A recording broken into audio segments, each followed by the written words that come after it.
Hello, everyone, and welcome to the Allen Chapel AME Church. I'm here with Dr. Chaplain. You have a lot of names. Hilton McClendon Sr. My name's Brandon Eberly. I'm with Meridian Trust. I also represent the Red Carpet Committee and the welcoming I Am My Brother and Sister's Keeper to the new location for the Cheyenne Greater Chamber of Commerce. Chaplain McClendon, would you like to tell us a little bit about what you do? Yes, well, we're, first of all, Allen Chapel AME Church is a church in the community, and one of our things is we strive to help people in our community.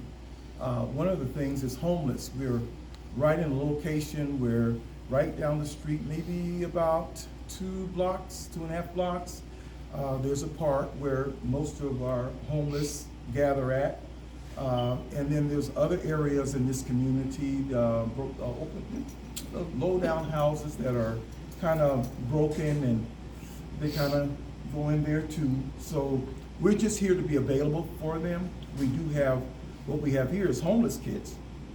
And we put them together both for a male and a female, and have personal hygiene, we have food, we have winter socks, winter gloves, also just different things to accommodate them. And then also we have this. We throw this in there so they can read as well, to encourage their hearts, to let them know that there's hope. And so we just come to bring hope in the community. And so I Am My Brother and Sister's Keeper is about just reaching out, and it's people helping people. That's what it's all about. I was raised in the 60s, so back in the 60s, that's what we did, you know. It's just back we helped one another. And so that's why we're here, positioned in this community to reach out and help those that are hurting. Can you tell us a little bit about what brought you to Cheyenne? Well, brought me to Cheyenne. I've been here before. I pastored about 38, almost 40 years ago. And when I did, I had such a great time living here that I said when I got ready to retire, I would come back. But that didn't happen. I got here and I got involved in the community. I work with the Cheyenne Police Department. Also, I'm now pastoring Allen Chapel AME Church. And so I'm just in the community, just trying to help people because there's a need here. So I want to be available for that. So. Any questions? Anyone? How long have you been doing this? We've been doing this almost 2 years. And we started over at First United Methodist Church. And we wander around to different places in the community just looking for homeless people.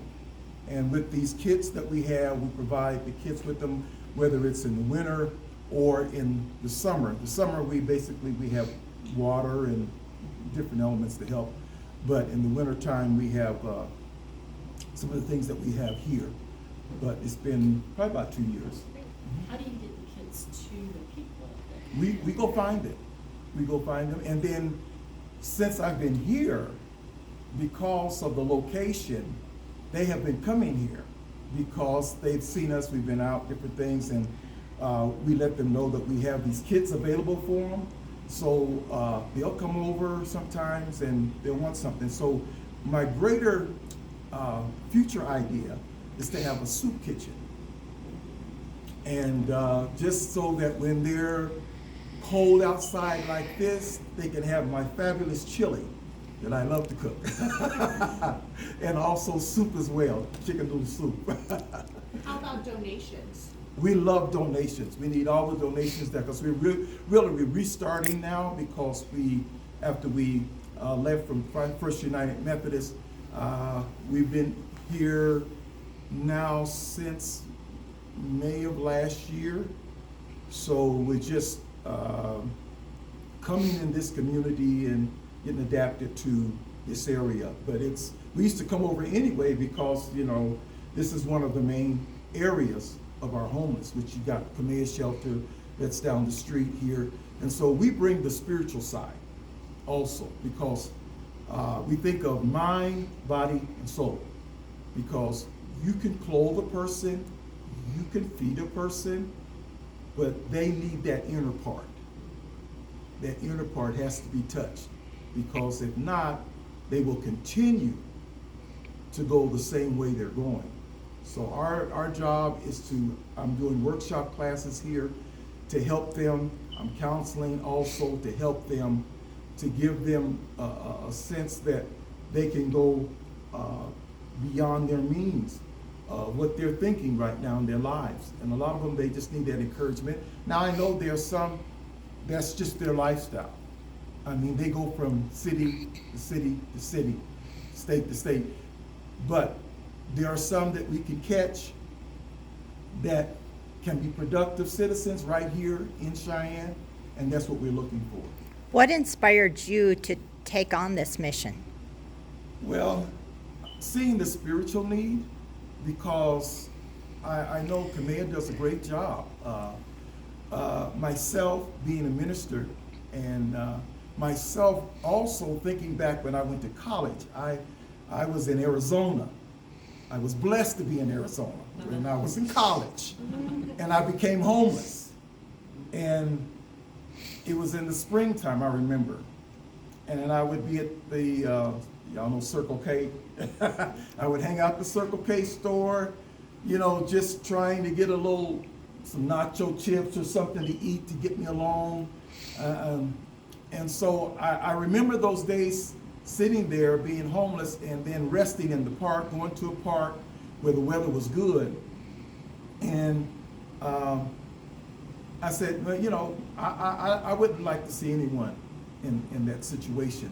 So the burden upon my heart is, I know what it is to be homeless too. Do you need any volunteers? We're always in need of volunteers. And what would they do for you? Volunteers would help us put these nice kids together. We're trying to get more kids. We definitely do. So, since you were at the United Methodist Church, how are the numbers of people that you help? Are they increasing? Increasing, definitely increasing. By like how many? Oh, I would say anywhere between 50 to 100. Yeah, it's amazing how many homeless people that there is. They're out here in the community. And some are just staying in cars, some are just going from house to house, you know, but we encounter so many homeless people that are in the community, and they're just reaching out for help. And a lot of times, some of them don't want to go to Kamea, you know, so they want other places that they can try and reach out to. And then sometimes Kamea is just, they can only take so much. So I'm hoping that even more places open, homeless programs open in the community to help. So do you house people here? No, we don't. Okay. Not yet. Feed them and stuff like that. Yeah, we have large property here, quite a bit of land. So that's something that might be in. Yes. For those people that are wanting to volunteer or get a hold of you, what's the best way to contact you? Do you have a Facebook page? Facebook page, they can go on to Dr. Hilton J. McClendon in my Facebook page, or they can go basically call me, or my brochures there. Now on the brochures, they're older brochures because it has the First United Methodist, but it does have my phone number. So the contact phone number is what person can reach me at. So. Do we have any other questions? Yeah. Is there a list of items for bags that you may need? It is, you know, the dollar store is amazing. And basically that's where we go. We go to the dollar store, you know, we get the socks, romaine noodles, things that is easily accessible to them. And then we even put trash bags in there so that after they get through eating, you know, we don't want people just, if you've been down to the park, we want them to have the trash bag where they can, after they get through, dispose of it in it, their items. Someone wanted to donate items, can they just drop them off here? Definitely. Like these are some of my main ones. So noodles, something that's easy accessible that they can get water, you know, And they love them. Let's see, I'm trying to think of something else that they like. Okay, also we have these. I know from what I heard, if I'm correct, I saw it on Facebook that the laundromat was closing or something. Anybody know? I've heard that, yes. Okay. The one downtown. Downtown, yeah, The so one here. what we were doing also, so that they could wash their clothes, we also put these in so they can wash their clothes. And that helps them out. And sometimes we also give change to them so that they can wash their clothes. There are many other things. In my mind, we also, at First United, we did some things where we helped give money toward teeth cleaning. Now, some people would think, well, why would you? Teeth are very important. And we have the college, LCC.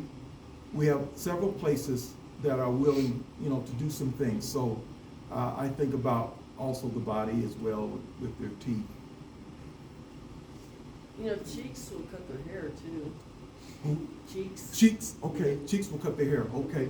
And also, I'm building up a list of different resources and places that I can send them to, because what I can't do, then somebody else can do.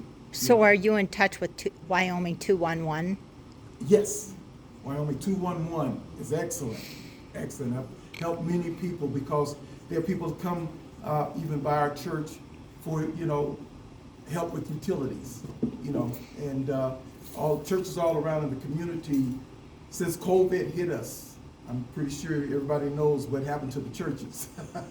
COVID hit, the tithes went down, the offerings went down, everything kind of went down. So now we're starting, hopefully, to pick back up. So any financial donations is definitely needed, just to help them, just to earmark it toward homeless program. I am my brother's sister's keeper. Earmark it toward that. So you mentioned that you're doing workshops with these people. What kind of workshops are you offering? Life skills workshops, and I give them the stage of how to get out of homelessness, because I use my own example of how I got out, and it's a firm determination. The person has to first of all be determined to want to do it, because a lot of times we can aid and feed a person into continuing to live a lifestyle, but then when you challenge them, get them out of their setting and let them see that you can do better than this, is where I'm at with my classes. And sometimes I can be pretty stern. Sometimes I try to fill out the individual, and that comes through pastoring. Pastored 38 years, and I've been preaching 57. So I've been dealing with people a long time.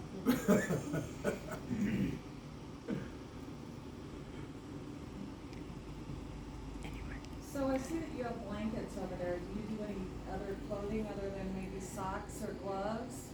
Anything, socks, gloves, the blankets that are there, they can come in, and if you see a lot of them, there are certain areas of the city where they go and they congregate, and I think they've even taken some pictures around town in the newspaper of where they kind of linger at under the viaducts in different places.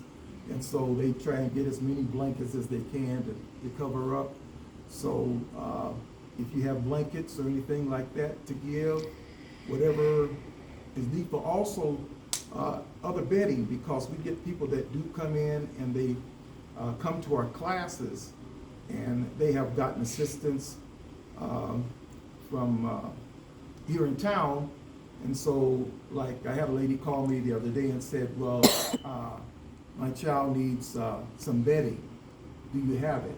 Well, I didn't have it. So I'd like to have just those kind of things available for people. So. Do you use your Facebook page as a resource for that you can like your page, and then as you reach out, if someone has it or is able to help you? Yes, my Facebook page is basically how I reach out, Dr. Hilton McClendon. If you go on that, you'll find a lot of the things that I do. And then I'm trying to transfer my page, which our name of our church before was God's Love, Hope, and Fellowship. And it's on that brochure there. You can go on that Facebook page too, which I have Allen Chapel on there. I'm trying to change it. If you know of anybody that has an expertise and that can help me out in doing that, I really would appreciate it. But right now we have God's Fellowship, God's Love, Hope, and Fellowship, and then underlying is Allen Chapel AME Church. So we're transferring it over to Allen Chapel so everybody will know that Allen Chapel is where we're at.